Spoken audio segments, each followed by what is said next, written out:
नमस्कार, स्वागत है आपका टॉप स्टोरी न्यूज पर। मैं हूं आपके साथ आपका होस्ट एंड दोस्त तीर्थंकर सरकार और आप देख रहे हैं आपका खास कार्यक्रम सतमोला प्रेजेंट सितारों की बात आचार्य डॉक्टर संजीव अग्रवाल के साथ। दर्शकों, जैसा कि आपको पता है, रोजाना हम आप लोगों के लिए नित नई जानकारियां लेकर आते हैं। ऐसी जानकारियां जो आपके जीवन से जुड़ी है, जो धर्म से जुड़ी है, जो आपको अंधकार से प्रकाश की ओर लेकर जाती है, जो आपको अज्ञान से ज्ञान की ओर लेकर जाती है। टॉप स्टोरी न्यूज की ये कोशिश रहती है कि हमारा युवा जो आज अपनी जड़ों से कटता जा रहा है, उनको हम वापस उनकी जड़ों में लौटा कर लेके आ पाए। तो इसी के समक्ष हम आपको कई सारी कहानियां भी सुनाते हैं, कई सारे त्योहारों के विषय में जो बातें हैं वो भी आपको बताते हैं। धर्म के विषय में सभी चीजें आपको जो है उसका जो ज्ञान है वो भी आपको हम उपलब्ध कराते हैं। तो आज हम बात करने वाले एक ऐसा ही काफी बेहतरीन टॉपिक है और अक्सर ज्यादा लोग इसके विषय में जो है बात नहीं करते। अब वेस्टर्न कल्चर की अगर हम बात करें तो अब जो है कई सारे माता पिता को लेकर अलग अलग त्योहार जो है वो बनना शुरू हो गया है। अक्सर हम लोगों का अपनी माँ से काफी जुड़ाव होता है और माँ के प्यार हमारी माँ हमें बहुत प्यार करती है, बच्चे भी अपनी माँ से बहुत प्यार करते हैं। लेकिन एक पिता का प्यार जो होता है वो ऐसा होता है जो कभी देखा नहीं जाता। लेकिन पिता हमसे जितना प्यार करते हैं उस प्यार के विषय में कहा जाता है कि जब तक पिता की छाया आपके सर पर होती है तब तक आपको जीवन में कोई कष्ट नहीं होता। अगर ना करे कभी किसी के पिता का साया उससे छूटे, लेकिन पिता के साये के जाने के बाद ही पता चलता है कि संसार जो है कितना दुखदाई है, कितना परेशानियों से भरा हुआ है। तो आज हम पिता के इसी प्यार के विषय में, पिता के बलिदान के विषय में बात करने वाले हैं कि पिता जो है हमारे जीवन में कितने महत्वपूर्ण हैं, पिता हमारे लिए क्या क्या करते हैं, उसके विषय में आज आपको एक ज्ञानवर्धक बात जो है वो बताने वाले हैं। तो ज्यादा देरी ना करते हुए आचार्य जी को अपने साथ जोड़ना चाहूंगा। आचार्य जी, बहुत बहुत स्वागत है आपका टॉप स्टोरी न्यूज। नमस्कार, जय मां भारती, जय श्री राम। सरकार आपको भी नमस्कार। आप सच में बहुत ही प्रेरक, लोगों के लिए जिज्ञासा हेतु ये लेके आए हैं कहानी। एक्चुअली में आज के समय में जो हमारे जीन्स हैं, आजकल तो वैसे नाभि की जो हम लोग प्रिजर्व करवा लेते हैं, तो उसके बाद भी ये महसूस होता है कि हमारे जो जीन्स है वो हमें आगे हमें इलाज के लिए लाभ देते हैं। लेकिन एक पिता से जो जीन्स हमको मिलते हैं, यदि हमको सरवाइव करना है हमें, तो रोजाना सुबह पिता के पैर छुए हमें लाभ मिलता है। लेकिन आजकल हम लोग देख रहे हैं कि अपने पिता को हमें कोने में डाल देते हैं।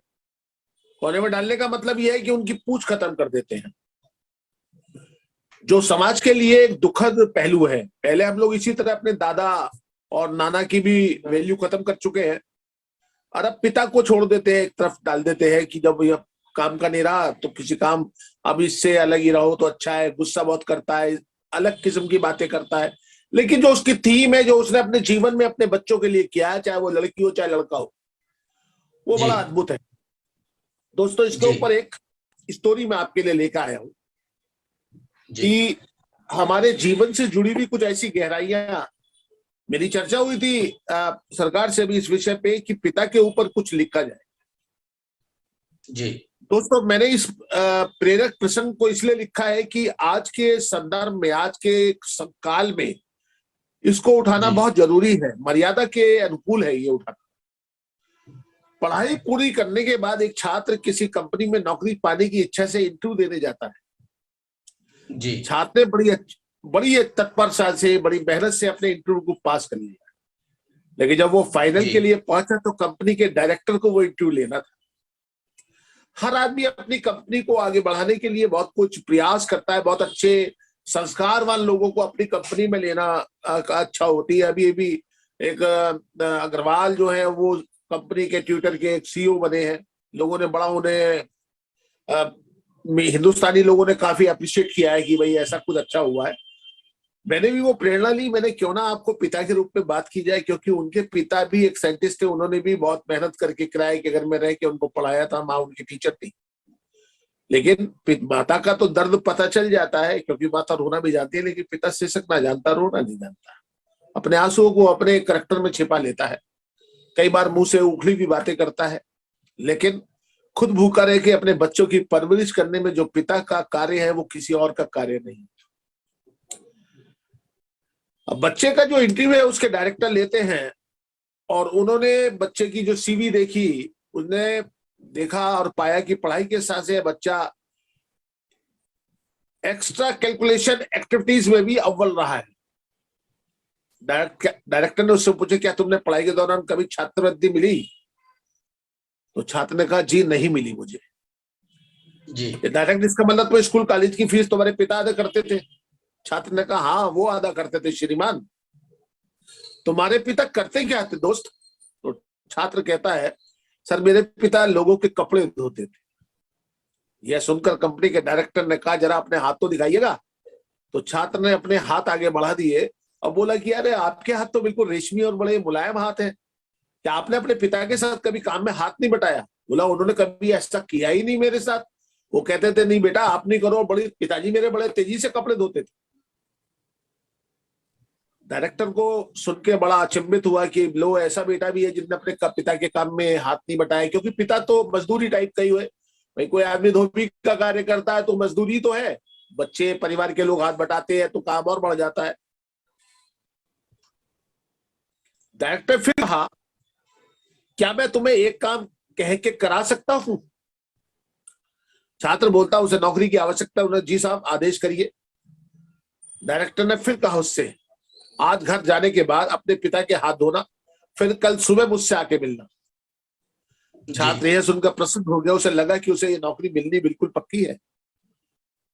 दोस्तों, डायरेक्टर ने उसे कल फिर बुला लिया। छात्र ने घर आकर सुबह सुबह खुशी खुशी अपने पिता को सारी बात बताई और अपने हाथ दिखाने को कहा। यहां पर स्टोरी बदल जाती है। पिता को थोड़ी हैरानी हुई कि यार आज इसके दिमाग में क्या आ गया, आज अपने मेरे हाथ धोने, हाथ देखने की बात कर रहा है। लेकिन फिर भी उसने बच्चे की इच्छा को अपने दोनों हाथ उसके आगे कर दिए। छात्र ने दोनों पिता के दोनों हाथों को धीरे धीरे धोना शुरू किया। कुछ देर में हाथ धोने के बाद ही उसकी आंखों में आंसू बहने लगे। पिता के हाथ रेखमाल जैसे सख्त और जगह जगह से कटे पटे थे, यहां तक कि जब वह उसे कटे हुए निशानों पर पानी डालता, चुभन का एहसास पिता के साथ साथ बेटे के चेहरे पे भी झलक रहा था। छात्र को जिंदगी में पहली बार एहसास हुआ कि ये वही हाथ है जो रोज लोगों के कपड़े धो धो कर उसके हाथ उसके लिए अच्छे खाने, कपड़े और स्कूल की फीस के इंतजाम करता था। मेरे दोस्तों, पिता के हाथ का हर छाला सबूत था उसके एकेडमिक कैरियर की एक एक कामयाबी। पिता के हाथ धोने के बाद छात्र को पता ही नहीं चला कि कब उसके हाथ से सारे बचे हुए कपड़े भी धुल गए। उसके पिता रोते हुए ही रह गए, रोकते हुए ही रह गए। यानी कि रो भी रहे थे, रोक भी रहे थे कि मैं धो रहा हूं, तू काहे को परेशान होता है। लेकिन वो अपनी धुन में कपड़े भी धोता चला गया और अपने पिता के हाथ भी धोता चला गया। उस रात बाप बेटे में काफी देर तक बातें हुई। अगली सुबह छात्र मुखी जो घर होते हैं वो बहुत नुकसानदायक होते हैं। अगर आपका घर वास्तु सम्मत बना हुआ है, वास्तु अनुसार बना हुआ है, तो आपका घर किसी भी तरीके से गलत नहीं है। दक्षिण की तरफ अल्ट्रावायलेट किरणें ज्यादा आती हैं, घर में गर्मी का माहौल बनता है जिससे हमको शरीर में खारिश, खुजली की शिकायत बनती है। इसके अतिरिक्त कोई नुकसान नहीं। यदि हम दक्षिण का जो क्षेत्र है वो दबा के रखे, थोड़ा ऊंचा रखे, भारी रखे, तो हमको सफलता निश्चित तौर से मिलती है। अगर दक्षिण का क्षेत्र इतना ही खराब होता तो दक्षिण के अंदर हमारे देश में गुजरात, विदर्भ, महाराष्ट्र ये सब पड़ता है, तो कहाँ खराब होता है ये सब। सबसे ज्यादा कमाई वाले क्षेत्र यही तो है। इसीलिए हमें अपने मन से दक्षिण के वहम को निकालना चाहिए। यही बात कहने के लिए मैं आज आपके सामने उपस्थित हुआ। दक्षिण की दिशा का जो स्वामी है वो शुक्र है। जवान बच्चों के लिए, कपल्स के लिए, संतान की प्राप्ति के लिए जो क्षेत्र को हम चुनाव करते हैं वो दक्षिण का है। परमानेंट धन जहां रखा रहे, आपका स्त्री धन हो, वो दक्षिण का क्षेत्र होता है। वहां अगर आप सेफ लगा के अपने औरतों का सामान, कीमती गहने वहां रखे, वो स्थापित बने रहते हैं। जी दोस्तों, इस क्षेत्र को डार्कनेस में रेडिश कलर का करा के रखना चाहिए। शुक्र यानी कि ऐश्वर्यशाली क्षेत्र माना जाता है। जी आप इसको जितना ज्यादा डेवलप करेंगे, जितना ज्यादा भारी रखेंगे, उतना ही ज्यादा ये कामयाबी देने वाला है। जी हमारे मन में एक वहम है कि दक्षिण की दिशा खराब होती है और हम लोग इससे बचना चाहिए, तो वो मैं इस बात को ये कहूंगा कि ये गलत है। इसी कारण दक्षिण दिशा की तरफ से नेगेटिविटी गलत परिणाम दे सकती है। अगर आपकी विंडो उधर है तो दोपहर के वक्त में वहां पर्दे लगाइए। हमारे जी घर में पूरब का हिस्सा थोड़ा खुला होना जरूरी है, क्योंकि सुबह को जो हमें पूरब की धूप मिलती है वो हमारे लिए बहुत ही लाभकारी होती है, हमारी टोटल अल्ट्रीज के लिए लाभकारी होती है। इसलिए जी दक्षिणी दिशा में भी अगर घर बना है तो पूरब की दिशा थोड़ी खुली जरूर होनी चाहिए। जी उत्तर की दिशा हमारे लिए लाभकारी होती है, इसलिए होती है कि ठंडी होती है। जी और दक्षिण की दिशा में हम अपने बेडरूम बनाए, अपनी डाइनिंग टेबल लगाएं, अपने बच्चों के कमरे बनवाएं, वो हमेशा लाभकारी होंगे। और जिस घर में दक्षिण की दिशा नीची होती है वहां धन का अभाव हमेशा बना रहता है। इसको बिल्कुल जी रख लीजिए। अगर मैं फायदे की बात करें तो पूर्वी दिशा की फेंसिंग वाली प्रॉपर्टी सबसे अच्छी होती है, लेकिन दक्षिण वाली भी बुरी नहीं होती। जी आपका मेन गेट यदि दक्षिण दिशा में आता है या साउथ वेस्ट में आता है तो एक चांदी का तार अपनी चौखट के नीचे एक पिलर से दूसरे पिलर तक लगा दीजिए, तो वो क्षेत्र ठंडा हो जाता है। दक्षिणी दिशा जितनी डेवलप करेंगे उतना ही आपको लाभ होगा। यही बात बताने के लिए मैं आज आपके सामने उपस्थित हुआ। बाकी बात तो कुंडली देख के, प्लॉट देख के ही बताई जाएगी, लेकिन दक्षिण की दिशा खराब नहीं होती, ये बताने के लिए मैं आज आपके सामने उपस्थित हुआ। किसी दिन और दूसरी दिशा को लेके आपके सामने आऊंगा। तब तक के लिए चलते हैं ज्योतिष के लिए। धन्यवाद, नमस्कार। और जी अपने कमेंट हमको देंगे तो उसका जवाब हम आपको लिखेंगे, तो आपको लगेगा कि आपका जो ये सुनना है, समझना है, ये सार्थक हो गया। धन्यवाद। जी आचार्य जी, बहुत बहुत धन्यवाद दर्शकों के साथ इतनी बेहतरीन जानकारी साझा करने के लिए। उम्मीद है दर्शकों को हमारा आज का कार्यक्रम काफी पसंद आ रहा होगा। आप लोगों के कोई प्रश्न है, कोई सुझाव है तो वो हमें लिख भेज सकते हैं। हम कोशिश करेंगे आपको उसके जवाब देने का। अब वक्त हो चुका है इस समय आपके सवाल लेने का। कुछ सवाल हमारे पास आ चुके हैं। पहला सवाल भेजा आचार्य जी सुरेंद्र सिंह जी ने। इनका जन्म हुआ है 17 मार्च 1991। समय है 7:10 और जन्म स्थान है दिल्ली। 7:10 सुबह शाम शाम के। और ये नौकरी में परिवर्तन करना चाहते हैं, नौकरी बदलना चाहते हैं, तो ये जानना चाहते हैं क्या ये समय सही है नौकरी परिवर्तन इनका के लिए? कन्या लगन है, मीन राशि है, समय तो इनका ठीक है। और बुध आदित्य योग है इनका 7th हाउस में। जहां तक नौकरी बदलने की बात है तो इनके सभी काम लेट होते हैं। कारण ये है कि इनकी कुंडली के अंदर पूर्ण काल सर्प दोष है। इनको एक मोरपंखी की झाड़ू बना लेनी चाहिए, अच्छी मोटी सी। रोजाना सुबह स्नान के बाद अपने शरीर के ऊपर उसे बदन पूछ के चलाएं 10 से 15 सेकंड तक। 2 मोरपंखी अपने पलंग पे, अपने सिराने या गद्दे के नीचे परमानेंट रख दें। इनकी नौकरी जनवरी 2022 में बहुत अच्छी लग जाएगी। इंटेलिजेंट व्यक्ति है, कॉमर्स के विद्यार्थी रहे हैं, लेकिन साइंस अगर इन्होंने पढ़ी है तो भी ये कॉमर्शियल काम करते हैं, क्योंकि इनका लगन कन्या लगन है और इनकी जो राशि है वो मीन राशि है। अगर ये इंजीनियर भी बन गए हैं तो भी जो इनकी वर्किंग है वो वेबसाइट डिजाइनिंग या कॉमर्शियल वर्किंग रहेगी। जी आचार्य जी, बहुत बहुत धन्यवाद आचार्य जी। उम्मीद है सुरेंद्र जी आपको आपके प्रश्नों के उत्तर मिल गए होंगे।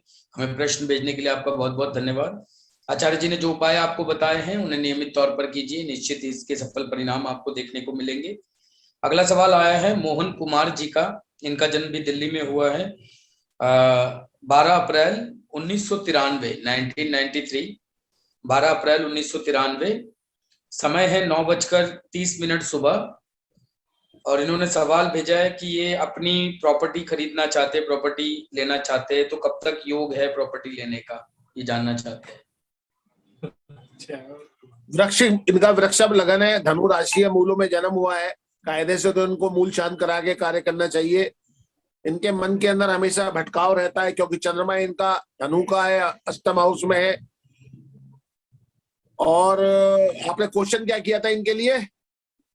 ये प्रॉपर्टी खरीदना चाहते हैं, अपना घर खरीदना चाहते हैं, तो कब तक योग है ये जानना चाहते हैं। प्रॉपर्टी के लिए इनकी कुंडली अच्छी है, लेकिन अभी इनका 28वां वर्ष चल रहा है। 29वें वर्ष में अपनी प्रॉपर्टी EMI के ऊपर खरीद लेंगे बिना जी किसी उपाय के। कोई परेशानी इनको प्रॉपर्टी खरीदने में नहीं आएगी।